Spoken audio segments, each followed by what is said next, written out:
Hey you guys, it's Anne Marie. I'm Sage of the Soul. I thought we'd pull some cards and get some messages of clarity. I hope everybody is having an amazing week. Happy Wacky Wednesday. I want to know, what does our sacred soul want us to know? Spirit, can you show me what our sacred soul wants us to know today, please? What do we need to know?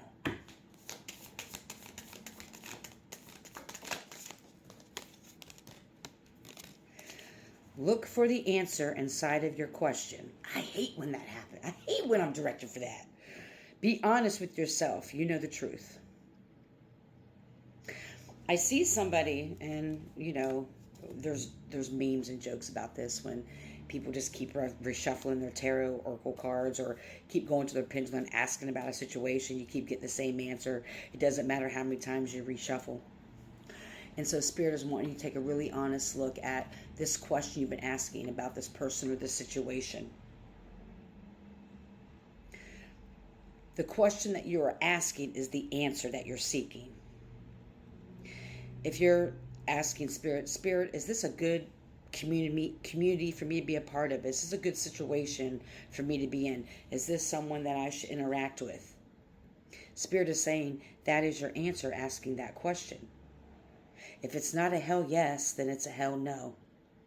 And Spirit is saying that's where the honesty is. It's really important for you to be truly honest with yourself. If you're going to be honest and ask these questions, be open to the honest answer that you receive with inside yourself and from Spirit. Oftentimes, Spirit gives us the answers we seek, but we don't want to hear it. We're like, oh, give me a sign if this person's meant for me, and you'll get the total opposite sign. You're like, no, I didn't mean that sign. Right? Like redo it or reshuffle the cards, right? No one's perfect. I mean, we've all done it.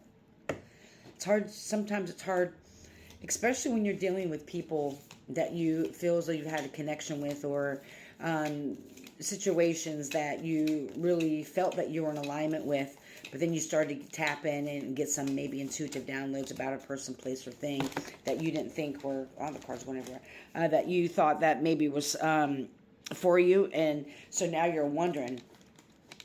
And sometimes people's pride get in the way, and they're like, well, I don't want people to realize, I don't want people to know that I made a mistake. There may have been people who've told you about this person or the situation, and now you're starting to question it, and you're not seeing the signs that Spirit is showing you. The moon is bright when it doesn't avoid the night. Well, what are you avoiding? The truth? Hang in there. Be patient. You're on the right track. Right. You're on the right track by asking yourself these questions. You'd be surprised. A lot of people don't do any self-reflection. They don't ask themselves, why do I do this? Or why am I questioning this? And did I, be okay in this situation? Or how could I have done this better? Or, you know what I'm saying? A lot of people don't do that. I thought everybody did that. I had no idea that there were actually people who just went along in life that didn't do any self-reflection or take accountability or responsibility for the part they played in things. And so Spirit is saying that you're on the right track by asking yourself these questions, and continue to be on the right track by following the answers that you're given, the answers that you know that come within you and come from Spirit. And I've said this before, and many people have said this before. If you're having doubts about a choice, that is your answer. If you want to keep going with these, or we're already over 3 minutes. But trying to do 3-minute videos is just not working. Can we get a little bit of a shuffle here? Thank you, because there's like 5 cards there. All right. I haven't used this card that much. Home, comfort, familiarity, security, belonging, personal space. That's why this may be hard for you to really be honest with yourself about the answers that you're giving, is because this personal situation may feel like home to you. It's familiar to you. Oftentimes, we wonder why we stay stuck in certain situations. Even like the word stuck, we stay stagnant in situations. And it's a lot of times, I'm not saying it's not trauma. I'm not saying it's unhealed trauma. I'm not saying it's childhood, trauma that needs to be healed. And it's all those things possibly, but it's also because there's a familiarity to it. Well, this person, we've known each other 10 years, or we've been together this long, or I've been at this job this long. It's comfortable. It's familiar to me. I know what to expect, right? I know it's going to be a shit show every day I go into work. Plus, it would be, even though I asked Spirit or asked if this is a job I should stay at, and Spirit has shown me time and time again it's not the job for me because I get sick every morning before I go, or I notice that I'm having migraines more, or I notice I don't have hardly any energy when I get home because the energy drainers, the vampires at work, or whatever it is, and you're not following the signs. And so oftentimes it's understanding that we stay in these situations because we feel they're comfortable. And there's no growth where there's comfort. You may feel like you belong in this situation. There's a belonging. There's a, I'm going to say it wrong, camaraderie. God, you know what? I took speech therapy when I was younger, and here we are. So this is the best I can do. What else do we need to know about it?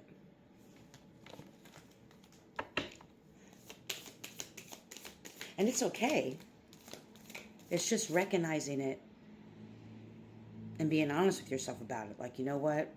I probably stayed in this situation a lot longer than I should. I don't want people to shame me for it. I don't want to feel dumb. I don't want to feel as though I've been taken advantage of. It's comfortable to me. I know what to expect. I have, whether it's a toxic connection or not, it's a connection.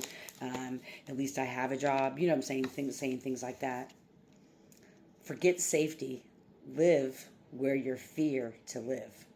Take a chance, dare to dream, risk pays off, right? Spirit wants you to take a risk on trusting yourself. Spirit wants you to take a risk in recognizing that just because someone or something's comfortable to you doesn't mean it's right for you. Take a risk and trust your intuition. And listen to what Spirit has shown you. And look at the signs that are being presented to you that you may be missing. And it's not to say forget safety. If you are in a domestic violence situation, please call your local domestic violence shelter to get help. So it's not saying not have a plan, like risk your safety in that type of sense, but it's take a risk with your life, take a risk with your happiness. You deserve to be fulfilled in all areas of your life. You have. Spirit said, you have the audacity to ask me the question and the audacity not to see the answer that I give you in the direction I give you, because there's some fear there. There's fear in that answer. And that's okay. But fear's in our mind. We make it up. I'm not talking about physical safety, okay? So, what else do we need to know, Spirit, about? Should we go? Spirit, should I go back to this deck? All right. We'll pull one more card. What can we do with this? Yeah.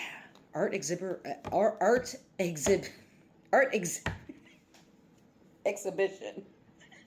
Art exhibition. What's going on today? Creative showcase, right? Curated gallery. You have all these choices, all these options of these beautiful paintings. Don't question it. Be creative in your endeavors and be creative and showcasing the skills and talents that you have within inside of yourself to get out of the situation and to really start listening to Spirit when Spirit gives you the answers and the signs and synchronicities when something's not meant for you. So I hope you are healthy and happy and full of joy. I truly do, you guys. May you love and be loved. Heal, don't harm. If you want a personal reading, they're open. You can email me at sagingofthesoul@gmail.com. Have an amazing day.